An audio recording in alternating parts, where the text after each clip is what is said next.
Boa noite, pessoal. Boa noite a todos. Boa noite. Tá entrando lá dentro.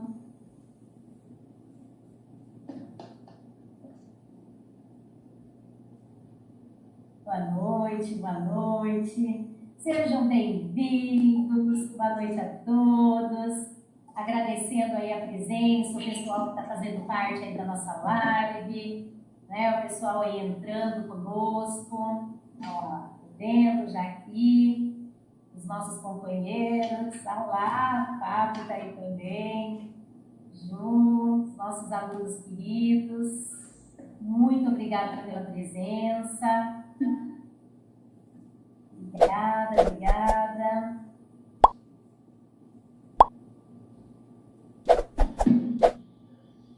Muito obrigada pela presença de todos. Boa noite, boa noite, boa noite. Já estamos aí recebendo os nossos convidados, pessoal. Estamos contando aí com o professor Pedro, com a professora Bruna. Estamos aguardando a entrada do professor Nicolas, para a gente começar aí a nossa live, né? Enquanto isso, nós estamos aí verificando, aguardando os nossos convidados irem entrando, participando conosco aí desse momento, onde nós vamos trabalhar um assunto aí extremamente importante, né? Um assunto do momento, algo realmente que tem que chamar atenção a respeito disso. É para isso que nós estamos aqui hoje, tá certo? Estamos aí aguardando o nosso terceiro convidado, o professor Nicolas. Ok, vamos ver, acho que agora vai. Agora foi. Aí. Pessoal, deixa eu explicando para vocês um pouquinho como é que funciona aqui. Olha só. Ah lá, o professor Nicolas está entrando. Aí, boa noite, professor Nicolas. Agora sim, o quarteto está pronto aqui, né? Para a gente começar. Explicando os autônomos aqui. Gente, deixa eu falar para vocês uma coisinha. É o seguinte, nós deixamos no nosso bate-papo público, né? O nosso chat público desativado. Aqui funciona o chat privado, mas eu estou aqui para intermediar vocês. Então eu agradeço, peço quem quiser aí fazer alguma pergunta, fazer algum comentário, fiquem à vontade, gente. A interação de vocês é muito importante e muito bem-vinda para o nosso Foco Piracicaba em Debate. Então hoje nós estamos estamos começando agora nesse momento o nosso segundo Foco Piracicaba em Debate, né, com um tema importantíssimo com relação às vacinas. E o assunto da noite, né, são as vacinas e toda essa dificuldade, todas essas inovações que esse assunto vem trazendo para a gente. E nada melhor do que aí trazer os nossos convidados capacitadíssimos para falar a respeito desse assunto, cada um aí na sua área, né, cada um aí dentro da sua competência. E como sempre, né, como nós fazemos sempre, nós vamos iniciar então a nossa live, onde os nossos convidados poderão fazer uma abertura, fazer uma explanação aí geral a respeito do assunto, e depois, no segundo momento da live, nós vamos entrar aí com perguntas específicas, onde cada convidado terá total liberdade de escolher um assunto para poder dissertar sobre ele. E no terceiro momento, gente, seria o momento de vocês. O momento de vocês participarem, né, com perguntas. Então, mais uma vez, eu peço para vocês, acho que algum áudio aí está dando não sei qual que é, não sei se é do Nicolas ou da Bruna, que está dando um pouquinho de eco. Eu acho que é o seu, Nico, que está dando um pouquinho de eco. Aí vai ter um momento onde... Aí, beleza, agora foi. Aí vai ser o momento, então, onde vocês devem participar, ok? Então, estou aí, ó, no aguardo, estou só olhando aqui o bate-papo, estou olhando aqui o chat, ver se tem alguma perguntinha, alguma coisa lá, vendo os alunos aqui, olha que delícia, mais uma vez, sejam bem-vindos a esses queridos eternos alunos aí que estão conosco, né, nesse momento. E aí, vamos começar, gente, vamos lá, vamos dar aquela esquentadinha nesse momento. Eu gostaria, né, que nesse momento vocês fizessem, cada um de vocês aí, sintam-se à vontade para ver quem vai começar, a fazer uma explanação bem geral, bem abrangente a respeito do tema da noite, né, gente? Com relação à dificuldade de acesso que a vacina tem nos dias de hoje, a abnegação, né, a dificuldade de aceitar que nós estamos aí dando um passo. Será que nós estamos dando aí um passo, retrocedendo um pouquinho na questão da vacina? Eu queria que vocês, que estão aí à frente desse assunto, falassem um pouquinho sobre essa abordagem geral do assunto dessa noite. Quem vai começar aí pra gente hoje? Posso ser eu a única menina aqui convidada? Isso, vamos lá. Não, começa você então. Uma boa noite a todos, né? Que delícia ver os nossos ex-alunos aqui participando, né? Alguns alunos que eu incentivei também. Dentro de sala de aula, a gente tem como tema as vacinas em vários anos. E, de repente, calhou de, nessa época, a gente está nesse momento, tratando com o terceiro ano, sétimo, oitavo, né? Algo que é tão importante, algo que a gente conhece tanto na questão de prevenir doenças, né? A OMS, no ano passado, ela trouxe um dado de que ela fez um levantamento de 10 perigos à vida, né? E dentre eles estava a questão do medo da vacinação. Isso é algo que coloca em risco a vida, né? Porque quando você está em sociedade, há necessidade de você pensar no coletivo. E a vacinação é algo que transcende só o indivíduo. E aí, de repente, esse momento que a gente vive, que a gente para pensar, e que nós somos colocados a pensar no social, a gente começa a querer entender, né, como que eu posso abnegar de algo que vai comprometer o meu coletivo. Eu não vivo no meu individual, né?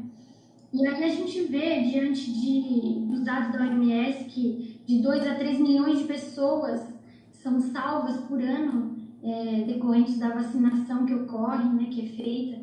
Como que a gente pode entender como que o mecanismo se forma em volta disso para não querer ter isso, né, para não desejar isso, para dizer algo contra, que é o que a gente assiste no caso do conjunto que se forma chamado de antivacinas, né? E aí isso tem um fundo, as pessoas sempre quando há algo relacionado com a saúde, algo novo, uma vacina nova, sempre há aquele ponto de interrogação e aquela atenção nossa. Então sempre houve essa questão de, será que é bom vacinar, será que não é? Eu mesma já me peguei nesse ponto pensando, já nos colocamos, né, em debate, em pensar isso, né, como mãe, né, não só como conhecedora da ciência do que é, mas como mãe a gente já se colocou para pensar. Mas esse momento de você ter essa dúvida, isso passa quando você olha para os dados de quão grande é a importância da vacinação no meio da sociedade, o quão a gente pode proteger os nossos filhos de doenças e levar algumas doenças até a ponto de erradicação. Só que em 1998, um médico britânico, ele lança uma pesquisa numa revista muito famosa, renomada, muito importante, e ele começa a querer trazer a relação da vacinação da tríplice com a questão do autismo, né, que é algo que a gente tem visto que tem crescido na nossa sociedade, e ele tenta buscar nessa necessidade de ter uma resposta do ser humano, né, nessa ansiedade de ter algo para explicar sempre do porquê, como, o que está acontecendo, a gente começa a olhar e começa a pesquisar tudo, e ele lança isso. E logo depois a gente vem descobrir que, na verdade, esse médico, infelizmente, ele estava envolvido com vários advogados, já preparado para levar à justiça as produtoras de vacina, e a gente entende que, na verdade, o cunho e a preocupação dele não foi, na verdade, provar isso, mas sim tinha um outro fundo. Só que daí, quando você faz algo que já tomou uma proporção tão grande, que as pessoas elas já estavam pensando, será que a vacina pode causar algum mal? Será que aí vem alguém que é uma pessoa que conhece, que é detentora daquele conhecimento, que é da área, fala uma coisa dessa, isso já ganhou uma força. Isso dá uma força àquele grupo que já estava querendo se opor à questão das vacinas, né? É importante a gente ressaltar que nós, conhecedores um pouco, mínimo que seja, né? Mesmo os meus alunos que são informados de como a vacina age, da importância da vacina, nós sabemos da importância que é você vacinar, porque nós não podemos abrir mão disso, né? E hoje a gente vê o quê? Que por lei você tem que cobrar e fazer com que isso aconteça, porque muitas vezes a pessoa não tem a consciência desse efeito coletivo e ela acaba se abnegando, né? Outras coisas a gente começa a ver por aí, né? E aí eu vou tomar a fala do nosso ex-ministro Taish, né, numa entrevista que ele deu, e ele disse o seguinte: a mídia ela ajuda muito, porque ela tem o papel dela de informar, só que ela também traz um ponto de vista, né? Infelizmente tem muito da mídia que pode se colocar de uma forma pontuando as coisas. Então daí as pessoas estão recebendo as coisas que a mídia estão colocando e não está pensando, não está processando aquilo, e aí você fica naquela vacina, não vacina, mostrou aquilo. Então a gente precisa ter, nós como professores, a capacidade de mostrar para os nossos alunos que muitas pessoas são salvas, né, decorrentes da vacinação, e que essa ideia de você ser anti-vacina, de você colocar contra algo, né, que você consegue proteger uma sociedade toda, é muito importante, né? Então, eu acredito que a gente tem que tomar para si a importância que é a vacinação, né? Hoje a gente, quando olha um pontinho está surgindo a vacina, isso não é mais uma medida preventiva, isso tornou-se um remédio, não só para questões patológicas, mas é um remédio social, é um remédio político, é um remédio que a hora que você... Um pontinho de coisa que surge da vacinação, você consegue ver até a bolsa de valores do cara que produz a vacina subindo. Então hoje a vacina ela tomou uma proporção que não é só uma medida de prevenção, mas ela é uma medida que vai remediar um monte de coisa, né? Eu acredito que seja por essa linha que a gente deva enxergar. Ok, muito bem explanado, ótimo. Nosso Pedro deu uma fugida aqui. Bom, se o Pedro deu uma fugida, Nicolas, sobrou para você. Vamos lá. Dá a sua abertura aí a respeito do assunto. Eu gostei bastante do ponto que a Bruna trouxe. Eu vou complementar uma coisinha posterior. Só que eu acho interessante a gente pensar no que é a vacina, no porquê que a vacina existe. Quando a gente olha para o nosso corpo, a gente pode simulizar, adquirir proteção, capacidade de proteção com relação às doenças de várias formas. A gente pode receber os anticorpos prontos ou a gente pode fazer os nossos próprios anticorpos. Quando a gente fala de produzir os próprios anticorpos, a gente está dizendo que está acontecendo uma imunização ativa. A gente está adquirindo a capacidade de se defender da doença, ou de se defender do patógeno, da toxina, antes que ela cause dano para o nosso corpo, manifeste o sintoma, cause a doença. E nessa linha de raciocínio, o ponto mais importante que a gente pensa aqui é que a maneira com a qual a humanidade vinha adquirindo imunidade, adquirindo capacidade de proteção contra as doenças até os idos de 1700, se a gente for parar para olhar com a vacina da varíola, que foi um dos primeiros divisores de água em termos de vacinação, era ficando doente. A pessoa fica doente e adquire a capacidade de responder melhor a boa parte das doenças, não são todas as doenças que geram imunidade, também é uma coisa importante a se dizer, mas ganha uma capacidade de lidar melhor com essas doenças no futuro. A vacina, ela está aí, e esse é um ponto importante para a gente pensar. A vacina está aí para fazer o papel do ficar doente. Ela engana, vamos usar bem esse termo, ela cria uma simulação da doença no teu corpo, só que sem o desenvolvimento do sintoma, só que sem o metabolismo todo, o ciclo todo do patógeno acontecendo. Então, a vacina é uma maneira preventiva do fato de que ela te permite não ficar doente, sendo capaz de lidar com isso, tira toda aquela necessidade de sofrer o negativo da doença e colher, de certa forma, um positivo, que é a capacidade de se defender dela, que é a capacidade de lidar melhor com ela. Então, essa é uma das bases, de maneira bastante básica, sobre os processos de imunização e sobre o papel da vacina no processo de imunização. Então, quando a gente olha para a vacina e fala ela é uma alternativa ao ficar doente, ela existe para impedir que você fique doente, para permitir que você não precise ficar doente para lutar contra uma doença, a gente tem que começar a olhar com um olhar mais crítico para esses medos que o pessoal tem da vacina. porque os medos são infundados. A Bruna falou do artigo do Wakefield, foi publicado na Lancet, e o problema foi o seguinte: a gente não precisa nem pensar nas intenções do cara, mas se a gente pensa no final da década de 90, no Reino Unido, onde a gente já tinha uma taxa de vacinação naturalmente elevada na população, era uma taxa grande, a maior parte das crianças era vacinada com a tríplice, com a MMR, que eles chamavam. Quando você tem uma grande parte da população vacinada, a maior parte das crianças para as quais você vai olhar é vacinada, e o cara separa coortes, separa pedacinhos dessa população para usar como amostra no estudo dela, por exemplo, crianças que tinham transtorno do espectro autista, é muito provável que você encontre que as crianças com transtorno do espectro autista fossem vacinadas. Por quê? Porque todas as crianças eram vacinadas. Então aí a gente não tem uma relação de causa e efeito da vacinação com os transtornos do espectro autista. A gente tem um acaso estatístico.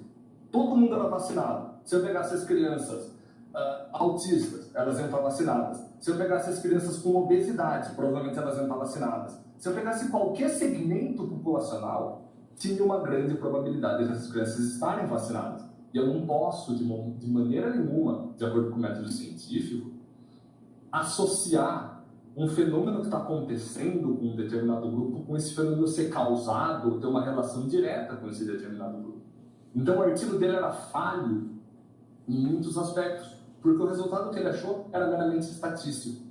E ainda assim, existiram vários outros editoriais que a gente encontra por aí, dizendo que os dados foram alterados, que o artigo era fraudulento, que as intenções do Wakefield eram um pouco escusas com a ciência. O próprio Lancet publicou um editorial em 2010 retratando definitivamente esse estudo, tá? Mas ainda assim existe medo. O pessoal tem medo de algo que tira a necessidade de você ficar doente. Então esse é um ponto muito preocupante. Eu acho que a Bruna ou o Pedro vão abordar um pouco sobre a ideia da educação científica, da alfabetização científica, do papel do cientista e do professor na divulgação de informação de uma maneira sólida, para que a gente consiga, de certa forma, sobrepor muito do ruído. E esse é o ponto importante. Eu vou usar esse termo porque esse termo é muito válido. Tem muito ruído. O que eu chamo de ruído? Um cara sem formação nenhuma, sem competência técnica nenhuma, pode achar um canal de comunicação e gerar um segmento para ele, gerar um séquito. E ele vai falar. Quer ele tenha dado, quer ele não tenha dado, ele vai falar e vai ter gente que vai ouvir. E é muito comum, isso é da natureza humana, a gente ter uma tendência a usar o que a gente ouve, que a gente gosta, que atrai, que vale, que ressoa com os nossos valores como uma verdade, e ficar propagando isso como verdade, de uma maneira quase férrea. Então a gente encontra esse grande problema de ruído. E eu acho que é nosso trabalho como educador e como participante da comunidade científica de modo geral, trabalhar esse aspecto da alfabetização científica do ponto de elucidar fazer eles conseguirem ver através do ruído. E não só com relação à vacina, mas com relação a N e outros tópicos que a gente encontra por aí. O ruído é muito grande hoje em dia. Mídia social é muito vantajoso, mas gera muito ruído. E é um ponto preocupante, tá? Eu acho que Pedro ainda não chegou, se vocês quiserem, eu continuo falando. Não, nós vamos fazer o seguinte, gente. Eu estou falando com o Pedro, tá? O Pedro teve um problema de queda de energia, tá? No bairro dele. E o Pedro já tá, a internet está voltando, né? Porque quando estava tendo energia, às vezes dá oscilação na internet. Então ele falou que o Wi-Fi está carregando, tá? Então logo ele já entra e continua conosco, tá? Gente, deixa eu aproveitar e falar uma coisinha para vocês antes da gente dar o próximo passo. Para quem tem dúvida, a maneira como que você pode direcionar a mim, tá, para fazer alguma pergunta e eu poder lhe passar isso para os nossos convidados, para que eles possam estar respondendo para vocês, é só vocês clicarem no meu nome ali, Dr. Ribeiro, tá? Então tá lá, Lucilene Goulart Cucuri. Você clicando, você pode direcionar o seu chat, a sua pergunta diretamente para mim e eu vou estar repassando. Já tive aí um questionamento, uma pergunta, uma participação, mas fiquem à vontade, sentindo aí a necessidade, a vontade de interagir, de estar conversando, de estar perguntando alguma coisa para os nossos convidados, vocês Fique à vontade, tá bom? Tá certo?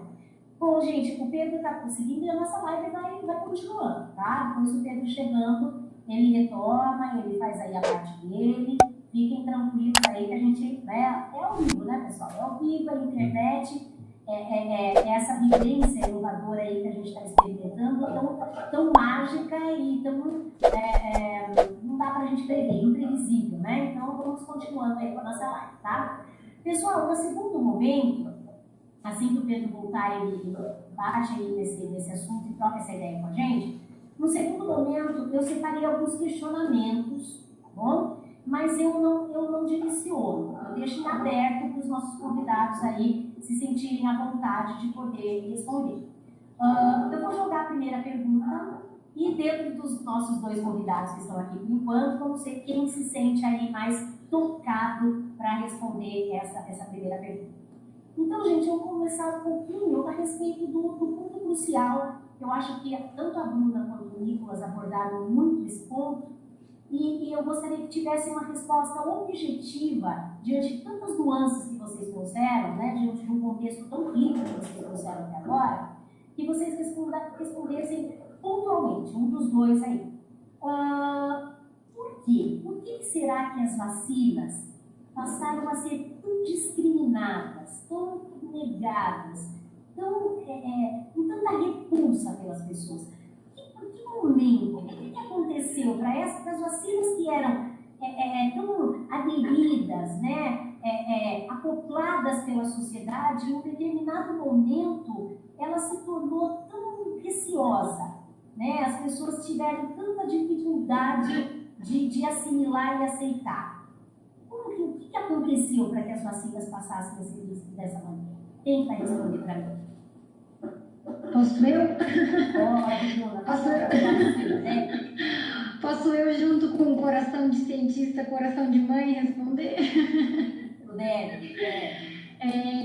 O que acontece? Eu acho que diante do que eu falei a princípio, e o Nicolas reforçou, a questão de você ter algo que ressoa, né? As notícias que ressoam, isso não acontece só com vacina, né? Isso a gente recebe as informações e elas ressoam pra gente. E a gente não tem esse conhecimento aprofundado, né? De termos técnicos, de coisas técnicas. E de repente, quando você joga na mídia, e a mídia ela fala, mesmo ela sem ela ter autoridade, ela fala com muita autoridade, né? Ela não tem propriedade para falar daquilo, mas ela se veste de toda a propriedade e autoridade do mundo para falar.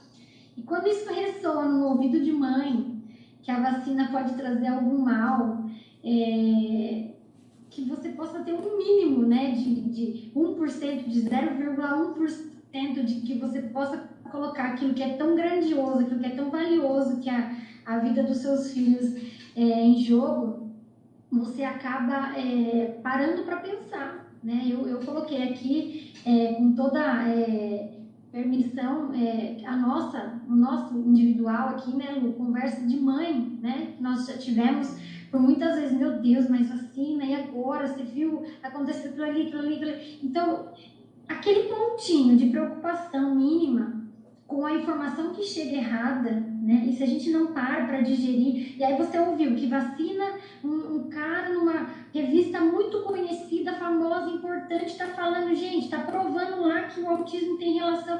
Eles não vão para parar e fazer todo esse desenho de pano de fundo que o Nicolas fez. Muitos não têm nem a carga, a bagagem para fazer todo esse desenvolvimento de pensamento e compreender que é uma situação pontual, que vamos parar para olhar, mas de outro lado ali a gente está salvando milhões de vidas, né? A gente está conseguindo erradicar um monte de doença, a gente está permitindo que vidas continuem. Peraí, então é um momento, eu acho que mais do que nunca a gente vê como o papel da mídia, ele é importante, mas ele é perturbador também, né? Porque você acorda é uma notícia, você acorda é outra notícia, você não sabe o quão veraz, a veracidade daquilo.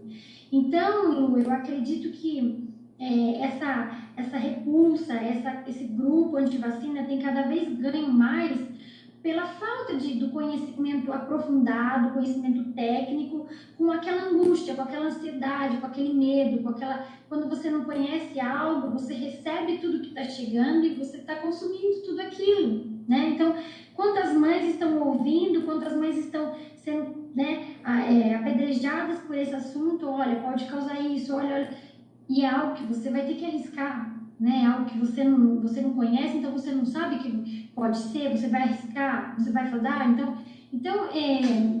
mas quantas coisas são assim, né? Se a gente parar para olhar, quantas outras coisas reais fazem mal aos nossos filhos e nós não barramos e de repente a gente vai privar de algo que tem provas concretas, dados estatísticos, gráficos que mostram que faz tão bem, que salva, né, tantas vidas. Então eu acredito que a junção da falta do conhecimento técnico com a força, o empoderamento que a mídia se veste para trazer as notícias e trazer as coisas, eu acho que a mídia ela é muito boa, ela é muito importante na questão de te informar, mas eu acho que ela tem cada vez mais ultrapassado os seus limites, né? Ela tem que informar, ela não tem que opinar, né? Ela informa, e cada vez mais ela tem carregado essa característica de não, eu tenho que dar um posicionamento, eu tenho que... Peraí, ela não tem o conhecimento técnico de tudo. E aí a gente fica à mercê. E aí esse grupo vai criando força. Aí acontece uma coisa pontuada, você já relaciona aquilo, mas comprovação científica não tem. Mas aí a mídia coloca como se fosse algo, e aí vai ganhando uma força e você vai ficando empoderado, uma ideia que é tão preocupante, que é tão necessário a gente desconstruir. A gente tenta fazer isso em sala de aula. Eu estou vendo aqui que eu tenho alunos de terceiro ano, inclusive trazendo questionamentos, né? Então, essa informação tem que vir e a gente precisa entender que as vacinas estão salvando muitas vidas, tá? É muito, né, gente? Esse ponto, o assunto de hoje é um assunto muito sério.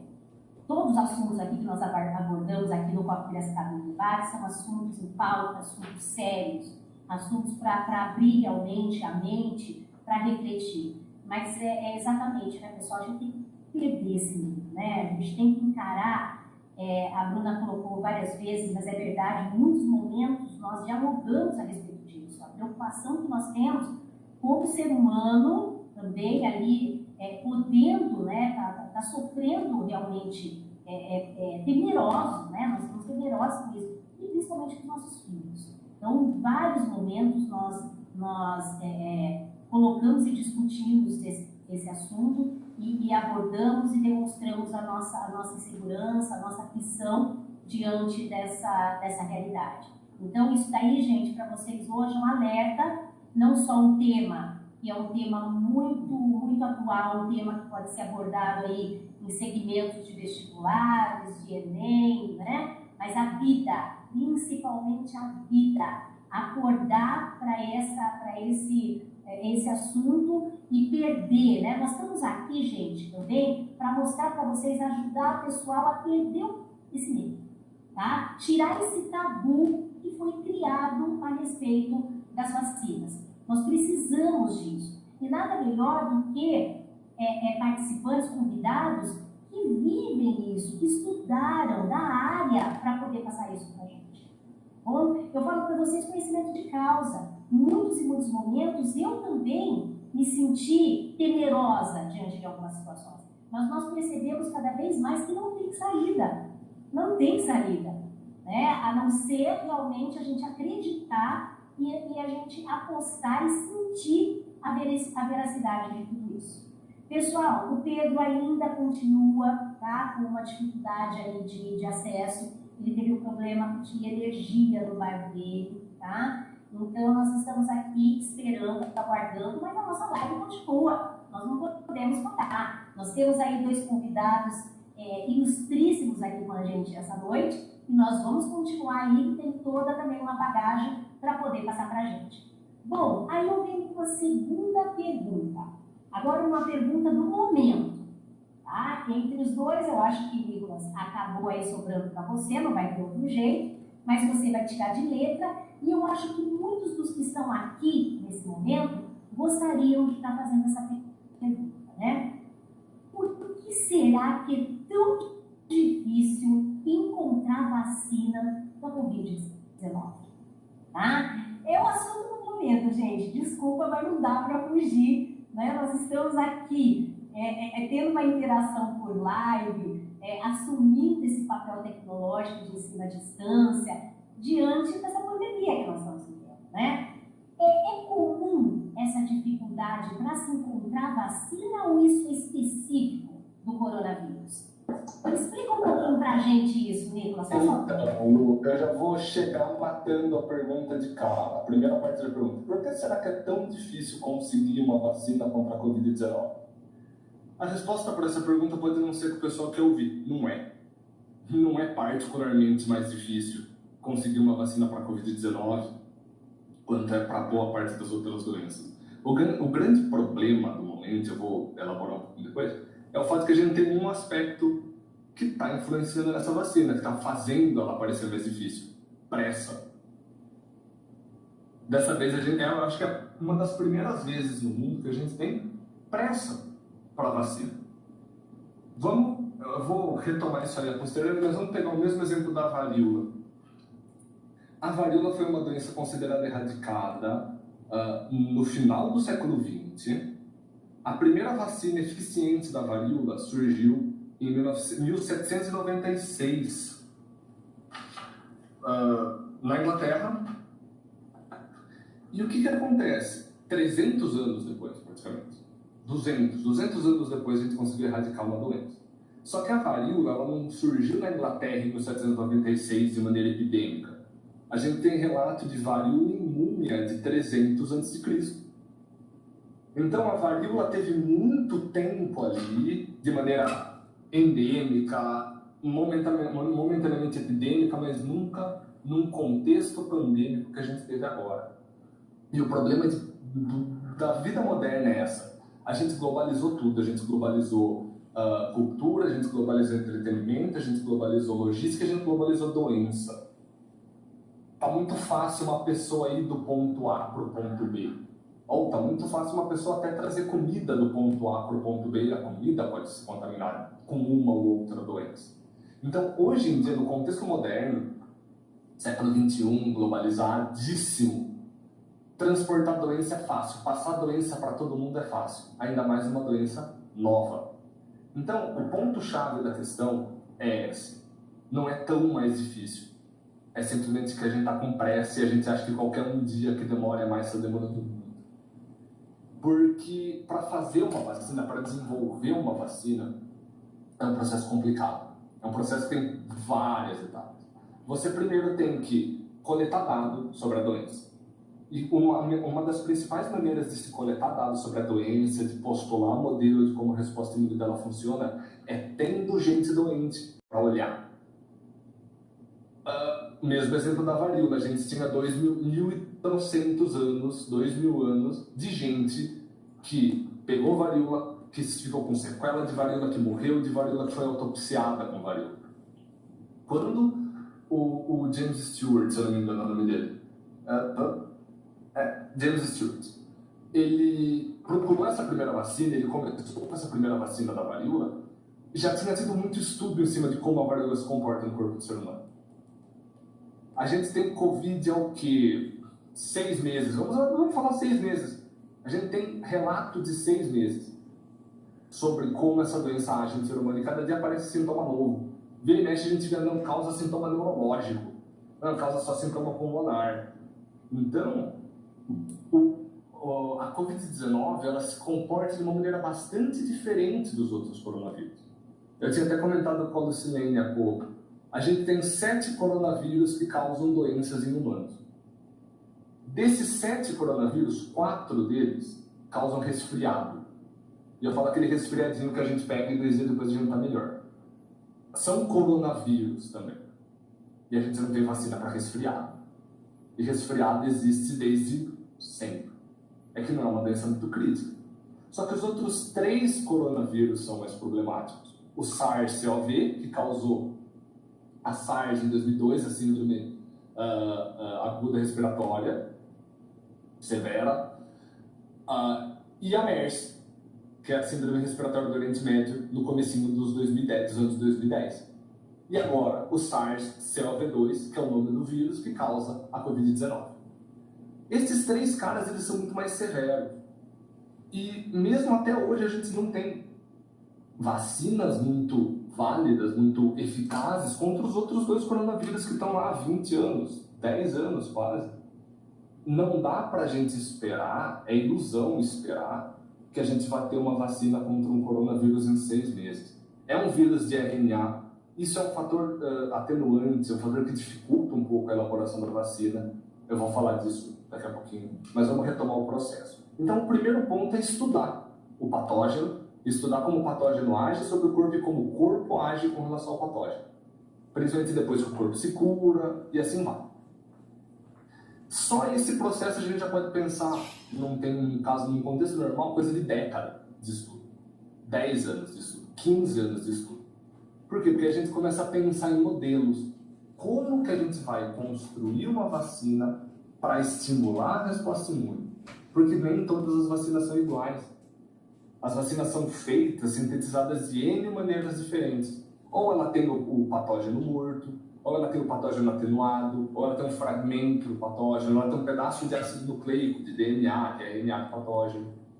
Hoje em dia a gente está começando a tentar fazer edição genética nas vacinas, para tentar acelerar um pouco esse processo.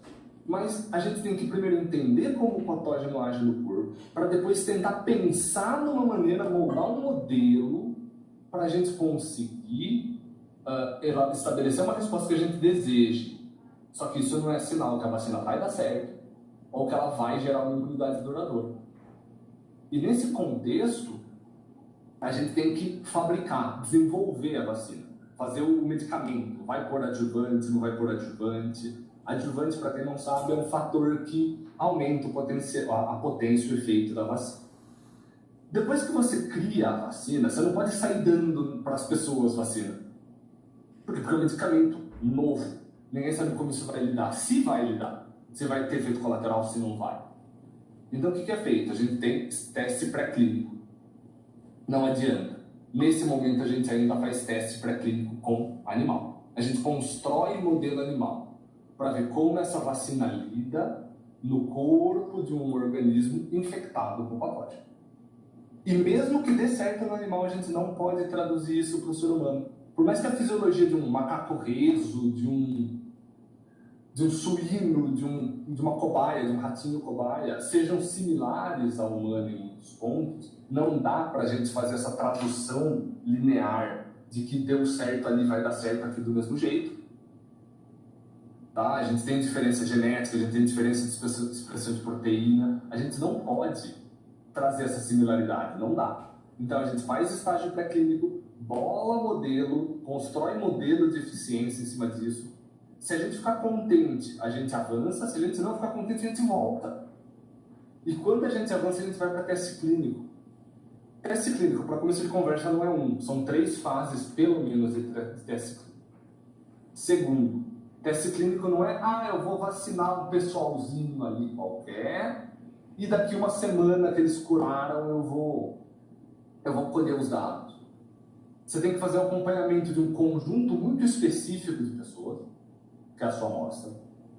E essa amostra precisa ser acompanhada durante um bom período de tempo. Para quê? Para ver se a imunidade é duradoura. Porque vacina não é tratamento, gente. A gente não pode pensar que vai vacinar, vai curar a pessoa da Covid. A gente vai vacinar, a gente visa prevenção. Vacina é preventivo, não é tratativo. Vacina não é soro, vacina não é remédio. Então a gente precisa ver, na verdade, se essa pessoa que tomou a vacina não vai pegar Covid. E a gente precisa ter tempo suficiente para poder ter uma distinção de, o cara tomou a vacina e não pegou Covid. Foi por acaso ou foi pela vacina? Ele teve a resposta imune no corpo dele? Sim ou não? Como que a gente compara? Isso aí não é em 2 dias, isso aí não é em 2 meses. Com sorte, isso é em 2 anos. Então, ao longo das referências que eu fui pescando para essa live, eu encontrei bastante artigo da Scientific American, até da própria Business Insider, onde o pessoal fala que, no melhor cenário possível,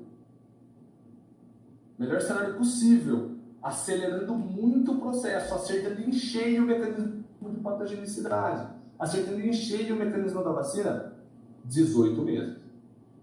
No melhor dos cenários, porque a gente está numa condição excepcional. E a gente consegue relaxar um pouco os protocolos. Porque num contexto normal, uma vacina, 15, 20, 30 anos.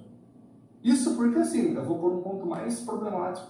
Quantas doenças infecciosas não existem no mundo? E para quantas a gente tem vacina? Não é porque a galera não procura. Tem doença que simplesmente não conseguiram desenvolver vacina. Não conseguiram encontrar uma maneira de elucidar a patogenicidade, os mecanismos de imunização. A gente está torcendo para dar certo. Mas um dos artigos que eu li, o pessoal até pinta um cenário um pouco problemático, que pode ser que uma vacina não dê certo e a gente tenha que viver sob uma constante ameaça da Covid-19. Então não é um ponto simples do como é fácil ou não desenvolver vacina. Desenvolver vacina não é fácil. Desenvolver vacina leva tempo, não é rápido. Desenvolver vacina não é certeiro. Desenvolver vacina pode até não acontecer. Esse é o ponto problemático da conversa. A gente tem, por exemplo, vírus muito mutantes que a gente não consegue desenvolver vacina. HIV. A gente tem vírus que sofrem muitas vezes quando a gente tem que reforçar as vacinas ou trocar as vacinas regularmente. Como que a gente vai saber como que o Covid vai lidar? A gente não vai, a gente vai ter que esperar. Então, nesse momento, por mais que a gente queira pintar um cenário muito lindo, tem muita vacina, tem mais de 25 vacinas em desenvolvimento, tem muita vacina já sendo, começando a entrar em fase de teste humano, mas é um cenário muito bonito, muito arco-íris no céu, de que isso vai dar certo. Se a gente for parar para pensar em vacina para a Covid-19, o que a gente precisa agora, claramente, é em apertar o cinto. Porque pode ser que dê bom, pode ser que não dê. Infelizmente. Olha, Nicolas, o Nicolas jogou um balde d'água na gente, né, gente? Eu acho que não era bem o que a gente estava querendo ouvir, mas é a realidade. Eu acho que foi muito importante isso, porque é a pergunta que todo mundo faz, mas porque todo mundo quer uma resposta específica. A verdade é essa. Nós fazemos a pergunta esperando uma resposta específica, que é a resposta vai vir rápido. É a mesma coisa quando todo mundo pergunta, quando tudo isso vai acabar? Por que a gente faz a pergunta? A gente sabe que ainda não se tem a resposta, mas aquela esperança de ouvir, olha, daqui tantos dias tudo isso vai... Nós temos esse mau hábito, né? É um mau hábito. Porque nós sabemos, no fundo, a resposta, mas nós não queremos admitir aquela resposta. Então, é uma resposta bastante difícil, né? Sumiu mais um. É uma resposta bastante difícil, mas, na verdade, é a realidade. Essa é a nossa realidade. Não tem mesmo muito como fugir dessa realidade, tá? Bom, a Bruna tá voltando aí, chegou, tinha sumido um pouquinho, já tá voltando. Para dar foi dar uma refrescada, porque foi muito difícil. Foi muito difícil isso, ninguém tá gostando muito disso não, né? Mas o assunto a gente sabia que é um assunto sério e a gente sabe que nem sempre as respostas coincidem com aquilo que a gente quer ouvir realmente.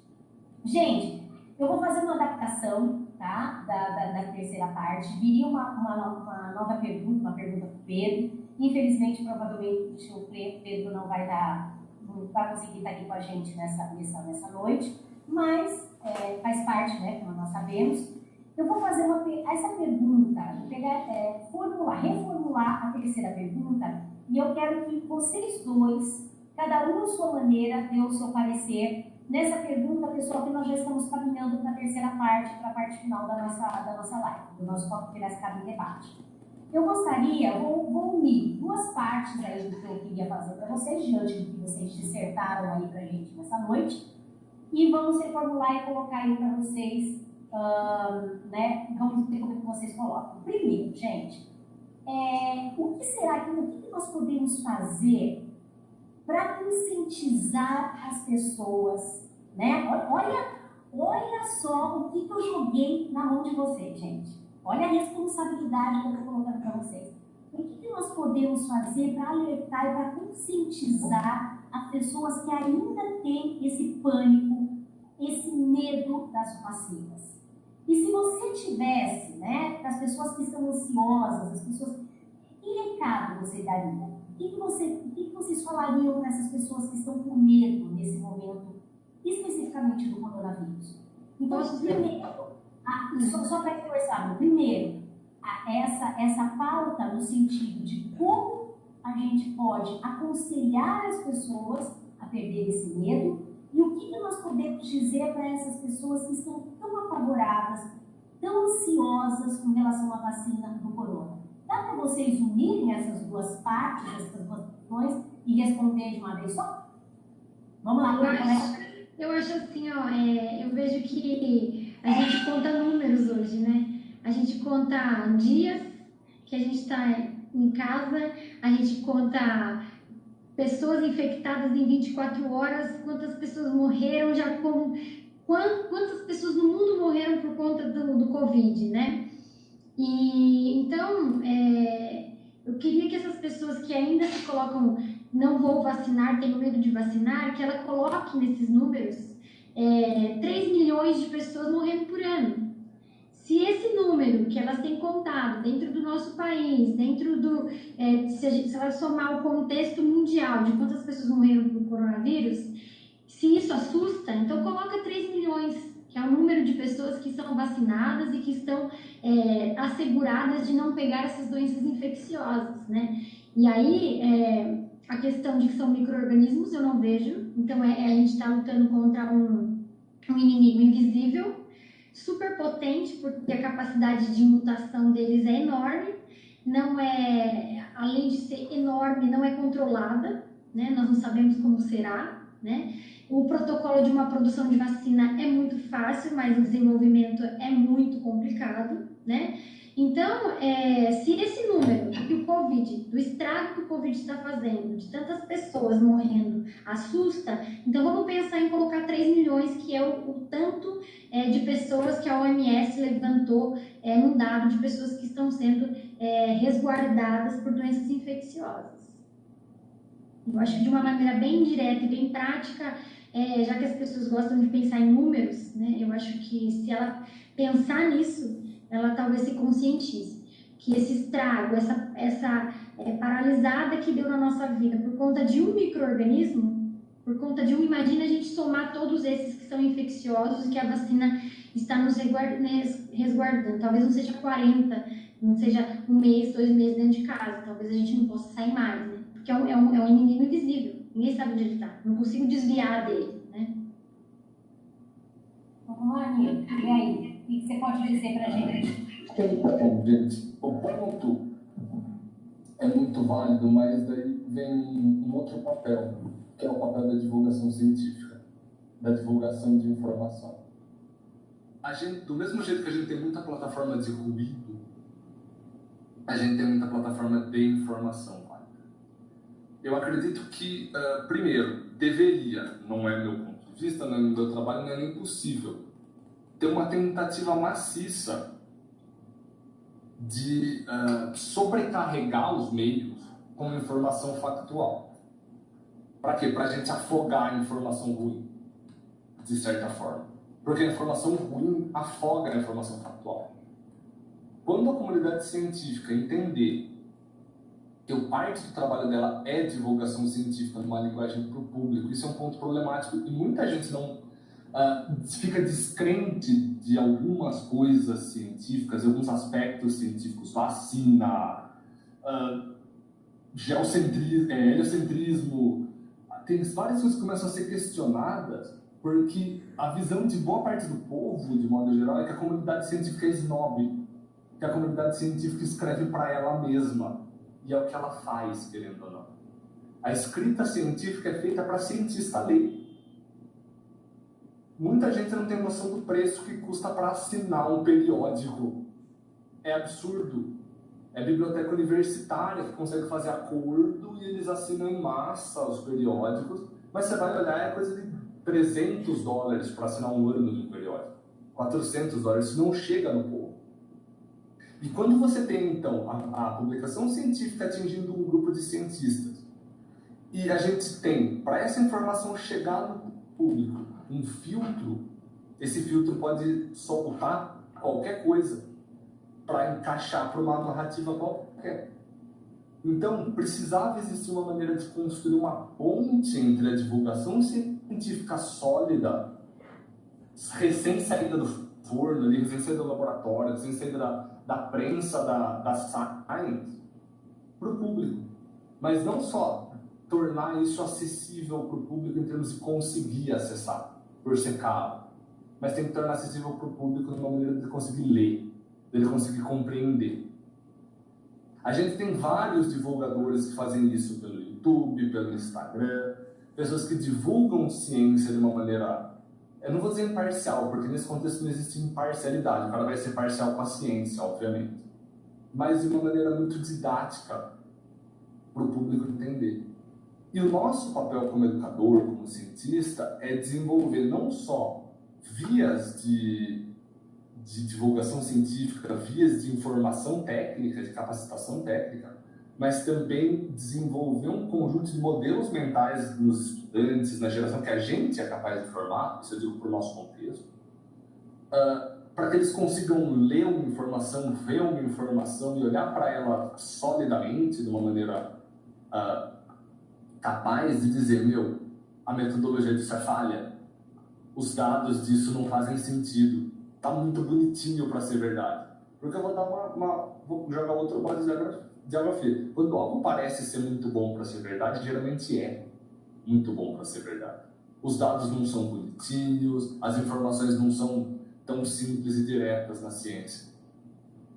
Então, criar uma geração e capacitar as gerações e as pessoas que a gente tiver alcance, as pessoas que os cientistas tiverem alcance, a não só ler essas informações com mais clareza, mas a conseguirem ler uma informação e ir um pouco mais a fundo nela, entender uma metodologia, entender uma estatística, sentir o que está acontecendo. Olá, Pedro. Sentir o que está acontecendo ali é parte do nosso papel. E para quem está assistindo, tentem observar dados, tentem observar informações quando eles chegarem para vocês de uma maneira um pouco mais cética. Não abracem qualquer dado que jogarem para vocês. Tentem ler esses dados de uma maneira do tipo, como eu leria esses dados se a minha vida dependesse disso? Até porque, de certa forma, pode acabar dependendo, nesse contexto atual. Tá? A Bruna falou, a gente está sendo bombardeado por dados. E muitas vezes dados conflitantes. Como que a gente olha para esses dados e escolhe o que a gente vai levar para frente? Eu acho que esse é o maior papel, a maior preocupação. Formar esse pessoal capacitado em entender ciência. Alfabetizar cientificamente um pouco. Muito bom, muito legal. Olha lá, gente. Olha lá quem chegou. Né? Lá na prorrogação chega Pedro. Mas chegou, né, Pedro? Chegou. Tinha hora que eu tentava trazer o Pedro, mas tinha hora que ele caía, daí depois ele trazia, tipo, quando eu olhava, cadê o Pedro? Tinha sumido, eu não conseguia fazer ele ver, mas no finalzinho ele veio, chegou aí. Pedro, você não vai, né, terminar a nossa live sem se manifestar. Na verdade, Pedro, eu uni aí nessa pergunta final, né, que seria uma pergunta direcionada ao terceiro convidado, que acabaria com certeza aí falando para você. Eu fiz uma abordagem geral, Pedro, e eu gostaria que você, então, fosse aí, né, o 10º encerramento aí com chave de ouro. E a pergunta foi o seguinte, Pedro: o que a gente pode fazer para conscientizar as pessoas a se vacinarem, a perderem esse medo? E mais ainda, né, as pessoas que estão preocupadas, ansiosas com a vacina do coronavírus, o que você diria para essas pessoas? 2 perguntas em uma, Pedro. Fecha aí com você com chave de ouro. Vamos lá, Pedro. Bom, então, depois consegui voltar aqui a conexão, né? Mas a questão é a seguinte, eu vejo que muitos problemas estão acontecendo, tanto na área de vacinas, da saúde, ou outras áreas também, vem de uma parte da negligência, da parte educacional das pessoas. Não que elas tenham culpa disso, não é isso que eu quero dizer. Mas assim como já foi falado várias vezes por pensadores aí famosos, né? A questão da origem da palavra. A palavra ignorância, que hoje é usado no sentido pejorativo. Mas a origem da palavra ignorância vem da falta do conhecimento. Que às vezes é por uma questão que a pessoa realmente não quer saber, e às vezes é porque ela não tem acesso, não é culpa dela. Então, essa falta de conhecimento que é dado nas escolas, que os professores vêm a transmitir, ela pode tirar esse bloqueio. Eu tenho medo de tomar vacina, né? Por quê? Porque eu vi no WhatsApp, porque a minha tia falou, mas que base a gente tem em cima disso? Então, esse é o problema educacional. E o que a gente vê muito em rede social hoje, infelizmente, é o aluno comemorando quando ele sai da escola. Por quê? Ele saiu com tanto conhecimento assim, né? E depois de alguns anos tem medo de tomar uma vacina. Então, isso não é interessante. Então, dentro da escola, não é só a lousa. Dentro da escola não é só a apostila. É toda a base que a gente passa e vários professores com várias áreas de conhecimento diferentes, né? Então, eu tenho uma ansiedade, por exemplo, pela vacina do coronavírus. Ah, mas já deveria ter saído, eu já ouvi isso. Já deveria ter saído essa vacina, estão segurando. Será? Quanto tempo demora uma vacina? Em uma disciplina que eu fiz na UFSCar, que era a química medicinal da toxicidade à cura. A gente sabe que a diferença entre um veneno e um remédio é a dose, né? Isso quando se tem essa tal dose. Agora, qual o mecanismo bioquímico, físico-químico que vai atuar em cima do vírus e que não vai atuar em cima de outro organismo, outra parte do nosso organismo? É muito complexo, né? Então, uma pessoa pode morrer tomando excesso de água. Isso acontece com usuários de droga. Então, não é uma questão de descobrir exatamente o formato do vírus. Ah, eles vão no microscópio, descobrem e está lá a vacina. As coisas não são tão simples.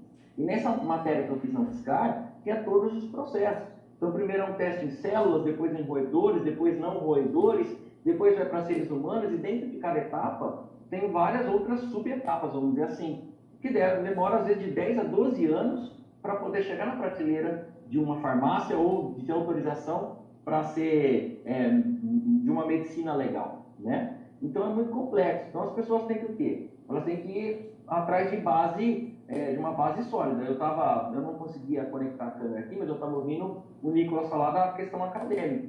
Então, essas bases acadêmicas, esses estudos feitos por pesquisadores que são renomados, que têm muita experiência. Então, a base de tudo isso que eu estou falando, para não ter medo de tomar a vacina que existe, e também esperar a pesquisa correta para a vacina do coronavírus, para a gente não gerar um segundo problema de tomar uma vacina que pode ser tóxica, é a educação, entendeu? Então você precisa ter uma educação escolar, conteudista sim, e precisa confiar naquilo que você está estudando. Aquilo não é só para se tirar uma nota, por exemplo, né? Aquilo não é só para passar no vestibular. A gente sabe que a gente pressiona às vezes o aluno para ele ter um rendimento legal, para passar numa FUVEST, numa Unicamp, mas por trás disso tem todo o conhecimento que é para a vida.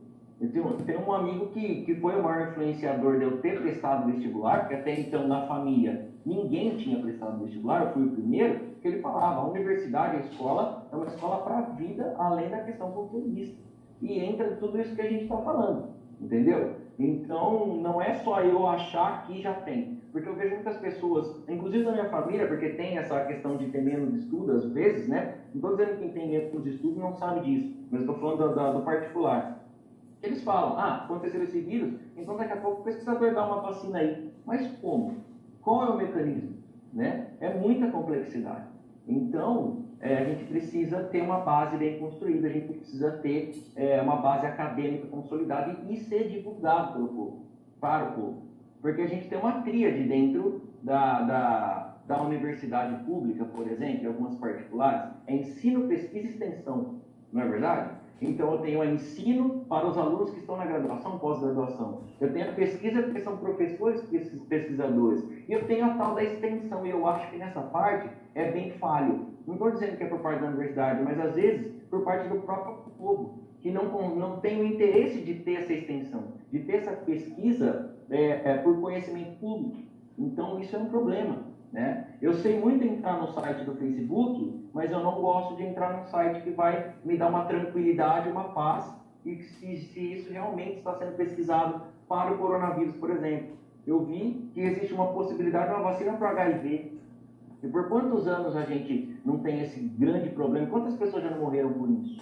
Né? E em uma disciplina que eu fiz de Química Orgânica, a primeira Química Orgânica, uma professora muito conceituada do departamento, em um momento que ela estava um pouco nervosa com um dos alunos lá, que não era eu, ela falou o seguinte, eu não acredito que não há cura para HIV, ela falou. Ela disse isso nesse momento, e ela é uma pesquisadora que trabalha com veneno de cobra para fazer alguns medicamentos. Então ela tem base no que ela está falando. São anos e anos na universidade, entendeu? Então existe sim medicamentos que podem ter a cura e tem toda uma questão econômica aí, sendo segurado isso? Pode, mas a gente não pode colocar a culpa só nisso, colocar tudo na conta disso. A gente precisa ir mais a fundo e ter um conhecimento real para poder ter base e não falar besteira, essa é a verdade. Muito bem, Pedro. Fechou com chave de ouro. Gente, olha, apoiando só um pouquinho, aproveitando um pouquinho a fala do Pedro, que nós já estamos encerrando, é bem isso, né? Quantas pessoas, nós temos aí essas pessoas aí, os guerreiros que continuaram conosco aqui nessa live, que permaneceram aí até o final, porque o assunto de hoje, ele é um assunto denso, ele é um assunto técnico, né? Então é mais complicado dissertar a respeito disso. As pessoas, então, como o Pedro colocou, muitas vezes você pode perder lá o seu tempo, cada um tem a sua visão, né? Gastar o seu tempo através de uma rede social e muitas vezes para assistir, né, um documentário, ler alguma coisa um pouco mais profunda, falta o engajamento. É cultural, né, gente? É cultural. Infelizmente é cultural. Mas nós estamos aqui. E esses parceiros continuaram conosco aqui a todo momento, e por isso eu agradeço imensamente que fique exatamente todo o ensejo que esses convidados ilustríssimos puderam passar aí para vocês, que a gente consiga passar por cima do nosso medo, por cima da nossa insegurança e agarrar, né, a essa oportunidade que as vacinas nos oferecem e que a gente consiga olhar, né, para essa situação que nós estamos vivendo com um pouco mais de realidade, né, com um pouco mais de realismo, com um pouco mais de confiança, mas ao mesmo tempo sem utopia, né, que a utopia aqui nesse momento não vai resolver nada. Ok? Gente, eu agradeço imensamente a todos que participaram conosco nessa live. Agradeço imensamente a professora Bruna, o professor Nicolas e o professor Pedro, que chegou aqui na prorrogação e fez o gol. E continuou aqui com a gente, e estava com a gente aqui no final do nosso Copo Piracicaba Debate. Gente, vamos encerrando por aqui. Logo, logo vem uma terceira live, o terceiro Copo Piracicaba Debate. Eu vou dizer para vocês, ó, que tá daqui, vocês não vão perder, tá bom? Gente, um grande beijo para vocês, um bom final de semana, um bom término de sexta-feira, que Deus abençoe a todos. Um grande beijo, gente. Tchau, tchau.